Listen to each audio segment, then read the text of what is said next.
लग्न कार्याच्या शुभप्रसंगी गोंधळ घालण्याची परंपरा आपल्या महाराष्ट्रात पूर्वीच्या काळापासून चालत आली आहे। ज्या घरी लग्न कार्य असतं त्या घरी जागरण गोंधळ किंवा देवीचा आणि खंडोबाचा जागर हा केलाच जातो।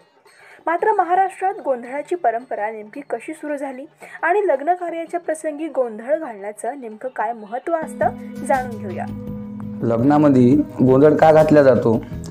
पूर्वजापासून परंपरा आपलं आराध्य दैवत तुळजापूरची जगदंबा भवानी हे प्रत्येकाचं दैवत आहे आणि आपल्या लग्नाकार्यानिमित्ताने आपल्या घरी भवानी मातेचा गोंधळ घालण्याचं कारण एक की आपल्या आराध्य दैवताला आमंत्रित करणे आणि तसंच हिरव्या मांडवामध्ये भवानी मातेचा जागरण गोंधळ करणे आणि भवानी मातेला विनंती करून आपल्या लग्नाकार्याला गोंधळात बोलवण्याचं तात्पर्य। आणि तसेच पूर्वीच्या काळामध्ये टीव्या नव्हत्या, मोबाईल नव्हते, कोणतं मनोरंजनाचं साधन नव्हतं आणि ग्रामीण भागामध्ये जसं समजा एखाद्या घरी लग्न आहे, कोणतं लग्नाचं कार्य आहे तर पुष्कळसे पाहुणे मंडळी जमा व्हायचे, नातेवाईक संबंधी जमा व्हायचे।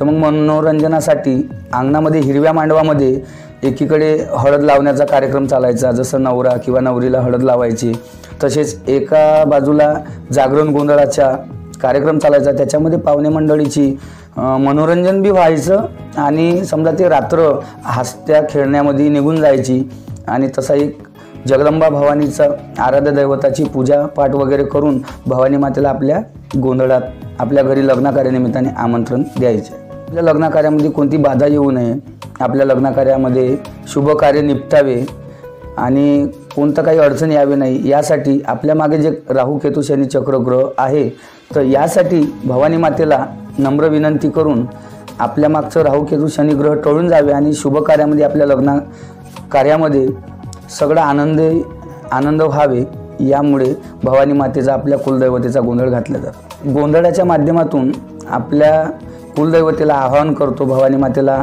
विनंती प्रतिज्ञा करतो की आई जगदंबा भवानी आमच्या भोळ्या भक्ताघरी गोंधळाला ये आणि आमच्या भोळ्या भक्ताचे संकट निवार, हा एक त्याचा उद्देश आहे। आता मराठवाड्यामध्ये लग्न झाल्याच्या नंतर जसं विदर्भामध्ये सत्यनारायण केल्या जाते, सत्यनारायणाची पूजापाठ केली जाते, तर तशी मराठवाड्यामध्ये नवरा नवरी एका ठिकाणी आल्याच्या नंतर गोंधळाची पूजा मांडणी करून त्या दिवठाणीवरती तेल जाळणे ही मराठवाड्याची परंपरा। आणि आपल्या विदर्भामध्ये जसं लग्न आहे तर हळदीच्या दिवशी नवरदेवाच्या हाताने, जसं मुलीचं लग्न असेल तर नवरीच्या हाताने तेल जाळले जाते आणि जसं मुलाचं लग्न असेल तर नवरदेवाच्या हाताने मुलाच्या हाताने तेल जाळले जाते। ही परंपरा आपल्या विदर्भामध्ये चालते। तर महाराष्ट्रात लग्न कार्याच्या प्रसंगी आपापल्या सोयीनुसार दिवस ठरवून देवीचा गोंधळ घातला जातो। काही ठिकाणी हळदीच्या दिवशी तर काही ठिकाणी सत्यनारायणाच्या दिवशी गोंधळ घालण्याची परंपरा आहे। अशा प्रकारे गोंधळ घालण्याचं महत्त्व या व्हिडिओतून आपण जाणून घेतलंय। Amita Shinde, news 18 local, Wardha.